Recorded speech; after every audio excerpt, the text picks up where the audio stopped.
Hey, schön, dass du da bist. Herzlich willkommen hier im Fühlbar Anders Podcast. Ich mag dich hier zeigen, wie es möglich ist, mehr Verbundenheit, Innigkeit, Nähe zu leben. Und ich möchte dich anstiften, den Wunsch oder die Hoffnung zu haben, mein Leben ist jetzt fühlbar anders. Ich bin Shivani Vogt und ich bin Online-Psychologin. Ich lasse dich hier ein bisschen über meine Schulter schauen. Und hier im Podcast geht es darum, wie Beziehung zu dir und anderen gelingt und wie du mehr Freiheit, Vertrauen und Leichtigkeit in dein Leben holst. Das ist Folge 36 und heute geht's ums Schnarchen. Und nicht nur das, es gibt Menschen, die nachts ausrasten, andere schlagen, schreien und treten. Und ich erzähle dir meine Erfahrungen damit und mag dir Hoffnung geben, dass man das überwinden kann.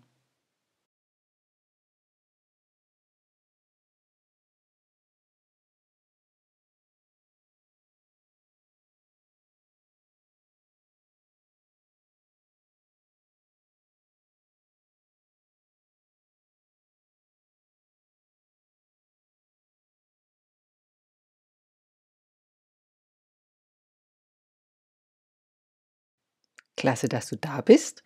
Ja, und lass uns jetzt loslegen mit dem nächsten unangenehmen Thema, mit diesem Schnarchthema und diesem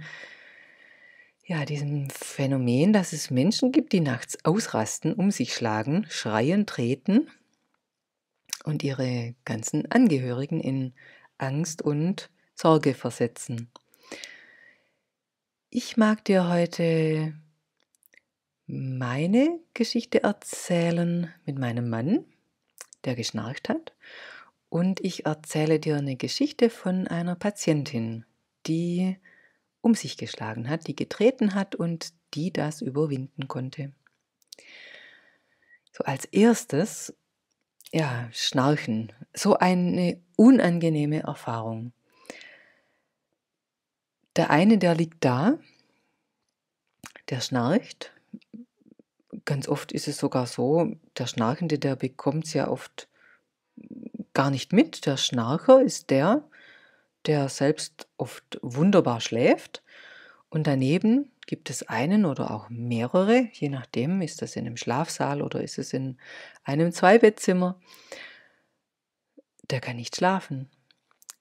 Dann kann man auch ganz schön wütend werden. Da kann man selber ganz schön ausrasten, wenn man um den Schlaf gebracht wird. Und der andere, der schläft selig und bekommt nichts mit. So, was ist das, was ich weiß, was dahinter steckt? Die ärztliche Vorgehensweise liegt ja darin, dass man ins Schlaflabor kommt. Meistens wird eine Schlafapnoe festgestellt. Man bekommt eine Schlafmaske, weil es einem einfach auch gefährlich ist beim Schnarchen. Kann man ja feststellen, dass weniger Sauerstoff ins Blut kommt, dass das Gehirn weniger gut durchblutet ist. Man nimmt an, dass es weniger Lebensjahre gibt. Das heißt, es ist auch wirklich ein Thema, um das man sich kümmern sollte. Also wenn du schnarchst und wenn du ähm, länger leben magst, das sind jetzt statistische Daten, dann wäre es gut, du kümmerst dich drum. Ja, diese Maske, mit der haben dann viele dann aber auch ihr Leid zu klagen, weil man muss auf dem Rücken schlafen, man verliert sie wieder, also es hilft dann doch nicht. Ja, was soll man tun? Im Schlaflabor bekommt man dann auch zu sagen, es gibt Probleme mit dem vegetativen Nervensystem und die Tendenz besteht, dass du eher im Überlebenskampf bist, wenn du schnarchst, als dass du das nicht bist. Das heißt, dein System ist im Kampfmodus. Und bildlich, manchmal stelle ich mir das so vor, ja, als würde man, wenn man schnarcht, den Partner einfach so verjagen, wegjagen dadurch. Und vielleicht ist da ja auch was dran. Keine Ahnung, das ist ja nur so eine Vorstellung. Und mir fällt jetzt gerade noch ein, während meiner Hypnotherapieausbildung. Im Curriculum von der medizinischen Hypnose, da war eine Notfallmedizinerin da. Sie war aus Ungarn und die schaute nur ganz überrascht, als die anderen sagten, sie würden gerne das Schnarchen loswerden, dass ich sagte: „Wenn ich höre, dass mein Mann schnarcht, dann beruhigt mich das, weil das heißt, er ist noch da.“ Genau. Sie konnte seelenruhig neben ihm schlafen. Das heißt, es gibt auch Frauen, Männer, die können in Ruhe schlafen, während der andere schnarcht. Ja, und dennoch ist es ja unangenehm oder beziehungsweise ungesund. Und jetzt wollte ich noch erzählen, ja, erstmal meine eigene Schnarchgeschichte. An anderer Stelle könnte ich noch meine Geschichte erzählen, wie ich mit meinem Mann gemeinsam Eifersucht aufgelöst habe, wie wir das lösen konnten. Und ich habe festgestellt, gleichzeitig, als dieses Thema sich gelöst hat, ist auch das Schnarchen weg gewesen. Von einem Tag auf den anderen. Wirklich zack, weg. Das hat mich sehr gewundert. Also das ist eine eigene Erfahrung. Ich habe das so nicht gelernt. Ich habe es beobachtet. Und ich mag es einfach erzählen. Ich mag es dir erzählen, damit du Hoffnung hast, damit du, ja, dass du eine Aussicht siehst, dass sich das Schnarchen auch verändern kann von heute auf morgen. Und wie wir das gemacht haben inhaltlich, darauf mag ich heute nicht eingehen, aber ich kann sagen, es ging im weitesten Sinne darum, dass sich ein Kampf-Flucht-Modus gelöst hat. Das heißt, es war eine alte Erfahrung, wo mein Mann eine Bedrohung erlebt hat.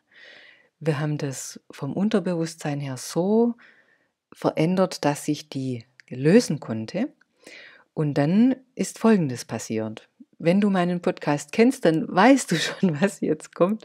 Dann weißt du schon, dass ich jetzt drüber rede, dass unser Nervensystem verschiedene Fähigkeiten hat.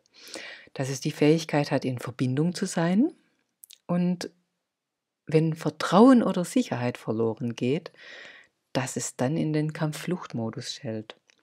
Und genauso, wenn eben Vertrauen und Sicherheit wiederhergestellt sind, zack, geht der Schalter wieder zurück und es ist der Verbundenheitsmodus wiederhergestellt. Da ist wieder Sicherheit, Vertrauen. Genau, und das ist jetzt eine Hypothese, das ist eine Theorie von mir. Als wir diesen alten Konflikt von meinem Mann gelöst haben, als das Unterbewusstsein überzeugt war, das ist vorbei, zack, war das Schnarchen Vergangenheit. Natürlich gibt es immer mal wieder Nächte, wo er ein bisschen beginnt zu schnarchen, aber er schnarcht nicht die ganze Nacht durch und ich weiß genau, womit das dann zusammenhängt. Also in dem Moment, wo er, sagen wir mal, gestresst ist oder wir eine kleine Meinungsverschiedenheit haben, kann das sein, er schnarcht ein wenig, aber nie wieder in diesem Ausmaß, wie es war. Das heißt, man kann Schnarchen überwinden und diese Hoffnung mag ich dir geben. Und ebenso, ich sagte, es geht auch noch doller als Schnarchen. Es gibt Menschen, die erleben, dass sie nachts ausrasten, aus dem Schlaf raus, dass sie um sich treten, dass sie schreien, sogar beißen. Ja, und das ist beängstigend, das ist beunruhigend für andere. Wenn man dabei nicht aufwacht, dann gibt es dafür sogar eine Diagnose, das nennt man dann Pavor nocturnus. Und es gehört einfach zu den Schlafstörungen.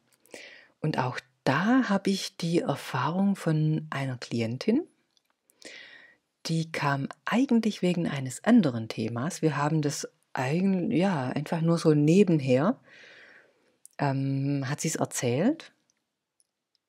Und wir haben an was gearbeitet. Wir sind bei ihr wie bei so manchen plötzlich gelandet in ihrem Mutterbauch. Und zwar nicht in ihrem Bauch, sondern als sie im Bauch der Mutter war. Und manchmal ist das so.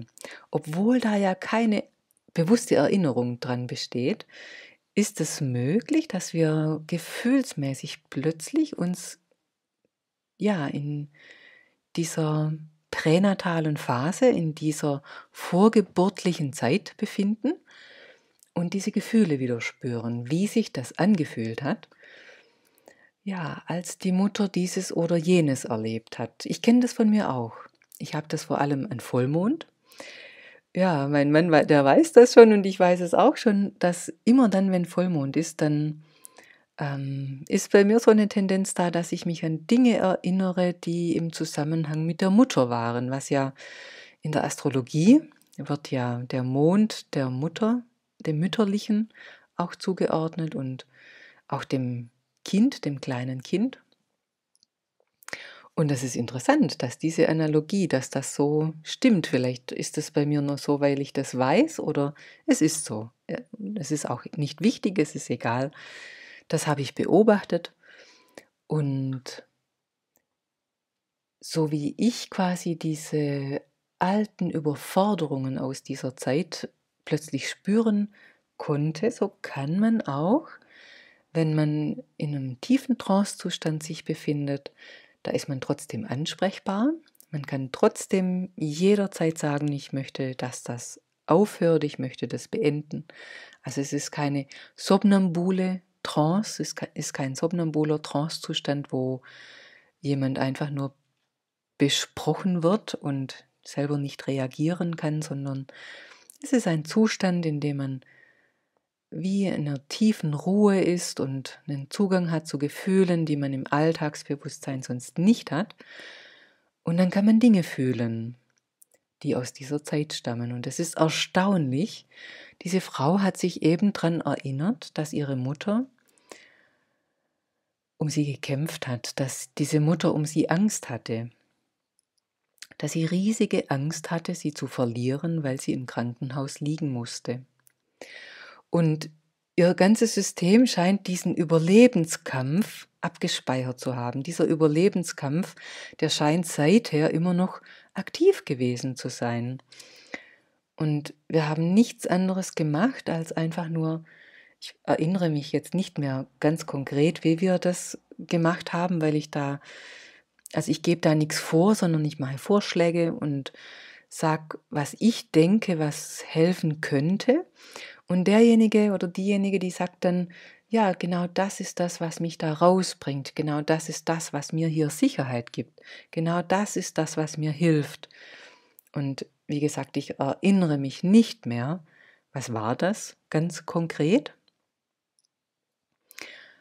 Ähm, ja, aber sie hatte plötzlich das Gefühl, die Mutter, also ich lasse manchmal auch hin und her wechseln zwischen der eigenen Empfindung und dem, wie es der Mutter geht. Die Mutter hat sich plötzlich sicher gefühlt und sie hat sich wohlig geborgen gefühlt in diesem Bauch und es war nicht mehr diese Angst, sondern es war Sicherheit da. Genau, und eigentlich ging es um ein ganz anderes Thema und beim nächsten Mal sagte sie übrigens, ich schlafe ruhig, ich bin nicht mehr aufgewacht. Bin nicht mehr aufgeschreckt. Ich habe nicht mehr meinen Mann angeschrien. Das ist nicht mehr passiert. Ich habe nicht mehr um mich geschlagen. Ja, wir haben den Pavor nocturnus behandelt, ohne ihn zu behandeln. Unglaublich, oder? Was für ein Segen. Das heißt, wenn das bei dieser Frau ging, dann geht es auch bei dir. Oder bei deinem Mann. Oder bei deiner Frau. Oder bei einer Freundin oder einem Freund. Es ist möglich.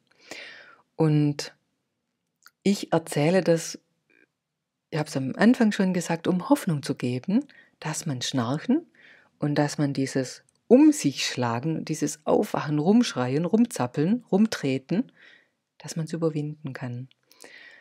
Und wenn du selber davon betroffen bist, dann melde dich doch gerne für ein kostenloses Orientierungsgespräch. Wir lernen uns kennen und ich gebe dir meine Einschätzung, was der nächste Schritt ist, was dich weiterbringt, ob wir beide gemeinsam arbeiten oder ob ich jemanden kenne, der dir weiterhilft, damit du das überwinden kannst. Und falls du jemanden kennst, dann gib doch diesen Link von diesem Podcast weiter, um diese Hoffnung zu säen. Genau, damit wieder mehr Vertrauen, Leichtigkeit und Lebensfreude in dein Leben kommt oder in das Leben von einem Menschen, der dir sehr wichtig ist.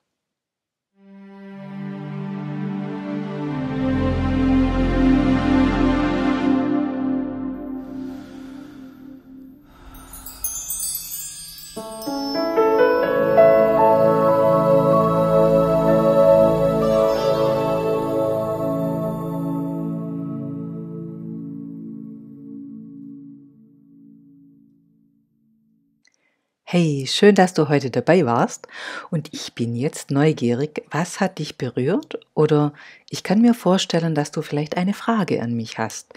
Ja, und es ist ganz egal, was es ist. Schick mir einfach gerne eine E-Mail oder eine Sprachnachricht. Ich kann dann hier im Podcast das beantworten. Und ich hoffe, du hast heute einiges gelernt und wünsche dir jetzt ganz viel Kraft, dass du dein Thema angehen kannst. Vielleicht hörst du ja auch zu, weil eine Freundin oder ein Freund betroffen ist. Dann schick gerne diesen Link weiter, damit auch dieser wichtige Mensch in deinem Leben bald sagen kann, mir geht's fühlbar anders. Die Episode Nummer 36 vom Podcast Fühlbar anders mit dem Titel Mein Mann schnarcht und ich kann nicht schlafen.